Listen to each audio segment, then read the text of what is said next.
നമസ്കാരം, ഞാൻ വിനീത് മംഗലത്ത്. അടുത്ത പ്രദോഷ വ്രതം വരുന്നത് 2026 ജൂൺ 27 ശനിയാഴ്ച ദിവസമാണ്. ശുക്ലപക്ഷ പ്രദോഷമാണ് വരാൻ പോകുന്നത്. അതായത് കറുത്തവാവിന് ശേഷം വരുന്ന പ്രദോഷം, ത്രയോദശി തിഥിയിലാണ് പ്രദോഷ വ്രതം വരുന്നത്.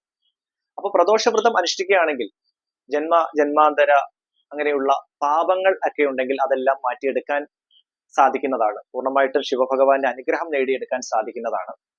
ജീവിതത്തിലെ കുടുംബത്തിലെ ബുദ്ധിമുട്ടുകൾ എല്ലാം മാറ്റിയെടുക്കാനും, പ്രത്യേകിച്ച് നല്ല രീതിയിലുള്ള ശാന്തിയും സമാധാനവും ഐശ്വര്യവും വീണ്ടെടുക്കാനും, ശത്രു തടസ്സം മാറ്റിയെടുക്കാൻ പോലും, മനസ്സിന് നല്ല രീതിയിൽ മാനസിക ക്ലേശങ്ങളെല്ലാം മാറ്റി നല്ല രീതിയിലുള്ള ജീവിത ഉന്നമനം നേടിയെടുക്കാനും പ്രദോഷ വ്രതാനുഷ്ഠാനം വളരെ ഉത്തമമാണ്.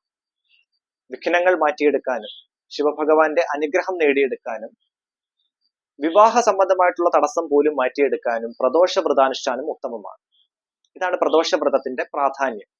പ്രദോഷ വ്രതം അനുഷ്ഠിക്കുമ്പോൾ തലേദിവസം മുതൽ മത്സ്യമാംസാദികൾ ഒഴിവാക്കി ഒരു നേരം അരിയാഹാരം എന്ന തോതിൽ വ്രതം അനുഷ്ഠിച്ച് പ്രദോഷത്തിന്റെ അന്ന് സന്ധ്യയ്ക്ക് ശിവക്ഷേത്ര ദർശനം നടത്തി പ്രദോഷ പൂജ കണ്ട് തൊഴേണ്ടതാണ്. അപ്പോഴാണ് പ്രദോഷ വ്രതം പൂർണ്ണമാകുന്നത്.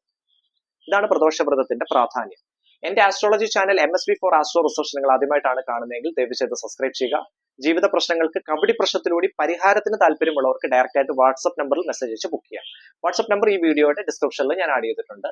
എല്ലാവർക്കും നന്മയും ഐശ്വര്യവും നേരുന്നു. നന്ദി, നമസ്കാരം.